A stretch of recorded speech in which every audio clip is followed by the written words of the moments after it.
It's my feel-good breakfast show.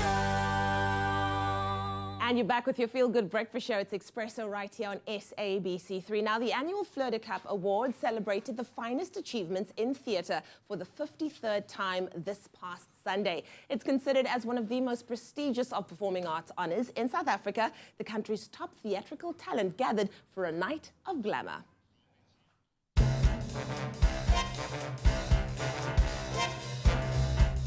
Over the years, the Fleur Awards has grown and evolved. This year, 80 diverse productions were eligible for competition, and the awards introduced 5 new categories. Opera has been an incredible and important way of expressing artistically and obviously taking our talent and exporting it to all parts of the world. And children's theatre is something that is growing in its professionalism, in its expression and passion. Best Ensemble, it makes it easier for us panel of judges, I must say, to be able to say there's no one single individual out of that cast who necessarily shines brighter than anybody else, and that production needs to be awarded as a unit. And for me, the most important one is the best production. It takes money, it takes producers, it takes vision to be able to come up with the, some would say, craziness to invest in what we do. It is important for us to be able to tell our own stories, but at the same time, it is important for us to remember that we are world class. We've got the incredible cast of The Fall who are in New York as we speak.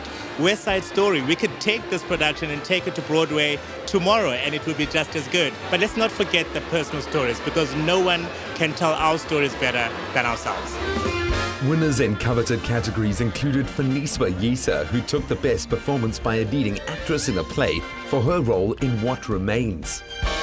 The script itself was so amazing. It's so relevant right now because it is talking about the land, the bones that are under the land, and which is something we're dealing with as South African right now. And then when you're dealing with such things, it's such an honor to work with people that you know will hold you as well, will hold the space, because it's such a sensitive topic. For his double portrayal of Tartuffe and Madame Pernelle in director Sylvain Strike's adaptation of the Molière classic Tartuffe, the Best Performance by a Leading Actor award was won by Craig Morris.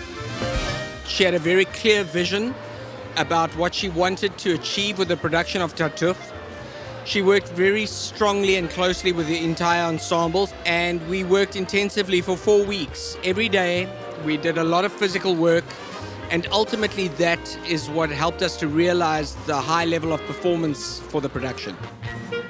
National Arts Festival Artistic Committee Chairperson Jay Pather took the Best Director honour for his riveting work in What Remains. We had a really generous cast, and of course a really powerful script by Nadia Davis. It's disarmingly lyrical about some of the most crucial questions that we as a nation face, which is about land, which is about equality, true equality, something that exists with our ancestry that demands that we put right the original sin of this country.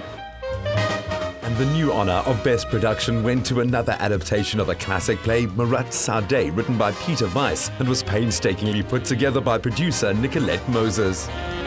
We often see the glamour on the stage.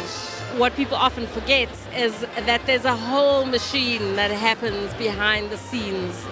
And with this particular production, I was eternally grateful every single day. And people work really tirelessly. And they did it with love and respect and care every single day. And it was just the most beautiful thing. So I'm infinitely proud. A highlight of the evening was the Lifetime Achievement Award, going to Mr. Showbiz Alvon Collison, whose 50 years in the industry include performing as the Pharaoh in Joseph and his amazing Technicolor Dreamcoat over 3,000 times. This is my second award. The first one I won when I was doing Joseph with Richard, and it was such a good time.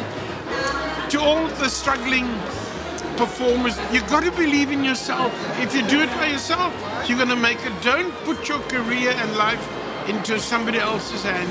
You've got to travel your own path, and you must go for it. With another year of stellar theatre production and performances gone by, we can't wait to enjoy what South African talent will produce in 2018.